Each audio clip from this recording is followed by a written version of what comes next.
Walk the Talk, and our random question of today is there a such thing as the one? So when you get married, you know, you have this fantasy like, I was created for you, you were created for me. But is that true? Are you replaceable? Could you marry anybody and God, you know, just mold that relationship to fit well? Or is it this person was created like in their mother's womb? They were created for this other person that was in their womb. What do you ladies think? Yeah. So I've had this conversation with my husband before, and he comes from the viewpoint of there isn't the one. It's more so like you all come together and you kind of make it work. How you feel about that? Right, exactly. Right. When he said that to me, I was like, what? I was like, oh, I'm replaceable to the left? Oh, okay.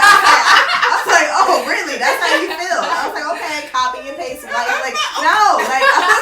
I was upset. I was just like, you know, my little ego and my little feelings got hurt. But then I started to think about it, and I was like, you know, you can make something work if you really want to. Like if two people are committed to God first before they're committed to each other, I think you can make anything work. I mean, I truly think that you can make anything work. It's just that both of those people have to be in agreement that they're committed to God.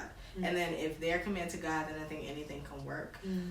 So I would say reluctantly that I think that there isn't the one, but I do think that God can orchestrate both of your lives to kind of come together. And then if you all decide to use what God has done to bring you all together, then I think that it could be something beautiful. So does that make sense? Yeah. Does that make sense? Okay. Yeah. When I was younger, I feel like I had this idea of like the one, you know, and God is just gonna, you know, get me to that one at the right time. You know, like I had those ideas in my heart, and you know, so you know, when I would meet guys, it was like, okay, is he the one? That excitement of like, okay, is he the magical one? You know, and you're trying to, you know, figure those things out. But as I matured, I realized that, you know what, no, I could literally like pick this person, and as long as they love the Lord, they love me, and you know, we vibe in a variety of other areas. You know, I think it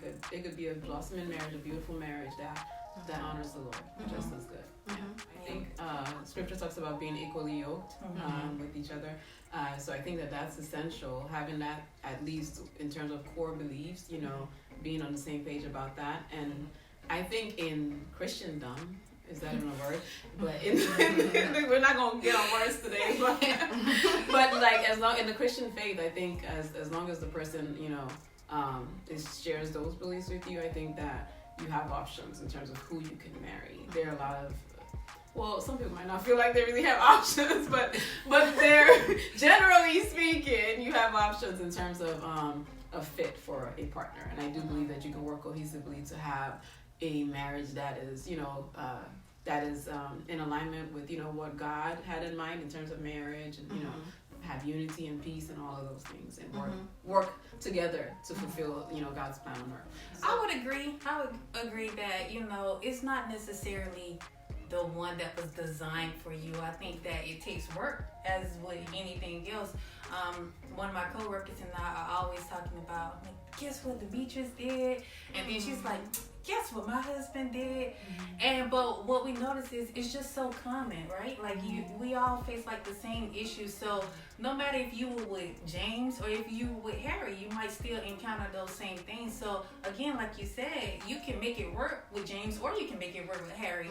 You just have to be able to put in that work and know that God is in the center of it. Right. And sorry, go ahead. No, that's basically it. As long as God is in the center, then, you know, you can work out any issues that you may have. You can make it work. And so I think so. You know. And I feel like just be real about, like, is James crazy or is Harry crazy? Like, be real about who they are. You know, just because they're necessarily, like, quote unquote equally yoked, they're both in the Christian faith, does not mean that you're necessarily compatible, right? So don't get wrapped up in this concept of the one and thinking the one is going to be perfect and everything's going to be just peachy and you guys are not going to have issues. But also, if you do have the idea that there's not necessarily the one and I have options, be real about what those options are. You know? I agree. Well, that is it for our random question of the day. We hope that you liked what you heard today. And if you did, please like, comment, and subscribe. And please feel free to send in any random questions that you can think of. Thank you. Bye.